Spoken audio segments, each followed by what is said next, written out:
film.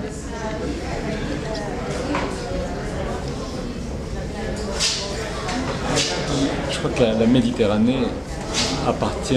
à ceux qui ont refusé d'être amnésiques de leur propre histoire et à ceux qui savent, en faisant référence aux valeurs que nous a apportées, que nous a données, que nous a enseigné la Méditerranée, à ceux qui, quand ils invitent la Méditerranée dans leur débat, savent lui donner la place qu'elle mérite dans le banquet de la pensée, dans le banquet de la fidélité à cet héritage, et dans le banquet aussi qui fasse que,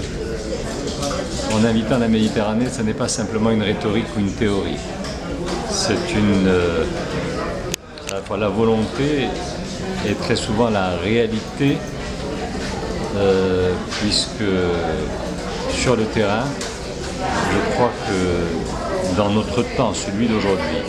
dans notre espace qui est celui des deux rives de la Méditerranée, nous avons plus que jamais besoin de revisiter cet héritage. Nous sommes dans un temps qui est celui de la régression. Nous sommes dans un espace qui est celui de la fracture. Et nous avons besoin, à nouveau, de faire que notre héritage méditerranéen, qu'il soit sud, qu'il soit nord, redevienne, le temps qu'il faudra, un espace de résistance. Et vous avez su, vous, je dois dire dans une posture qui était celle du pionnier, qui était celle de l'avant-garde. Vous avez su dire à tous vos amis, vous avez su nous dire à tous, dans différents cénacles,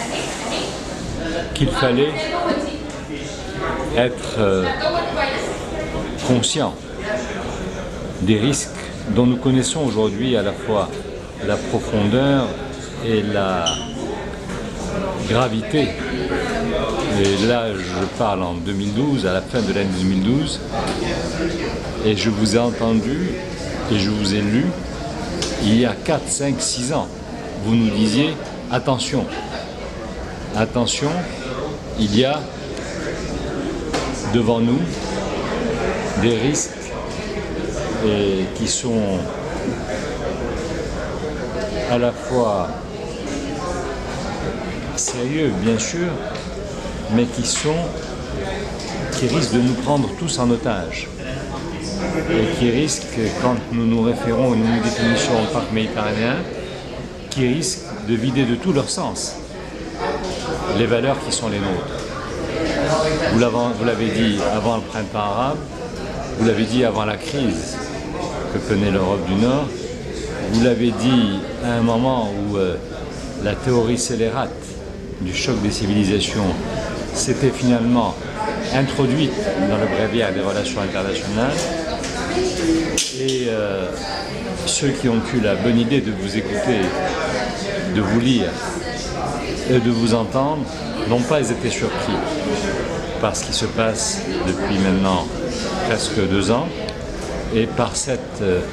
redéfinition et reconstruction ou par cette nouvelle lecture qui s'impose à nous des deux côtés de la Méditerranée pour des raisons différentes, mais des deux côtés, même si les raisons sont différentes, c'est un monde nouveau qui se met en place. C'est l'histoire qui frappe à nos portes, pour le meilleur, mais aussi peut-être, si nous ne prenons pas suffisamment garde, pour le pire. Donc plus que jamais, nous avons besoin de vous, plus que jamais, nous avons besoin de la mobilisation de tous ces militants de la Méditerranée qui ont fait de notre héritage commun le point central, le centre de gravité de leur action, de leur réflexion et de leur militantisme. Et c'est pour ça que je suis ravi et heureux que dans mon pays, l'université Qadi Ayad ait pris la décision de rééditer votre travail de réalité, tout ce que vous nous avez dit quand vous avez été fait docteur honoris causa de cette université. C'était il y a quelques années, mais ce message est plus d'actualité que jamais et il est important que les générations montantes aient, grâce à cette republication, la possibilité d'en prendre connaissance.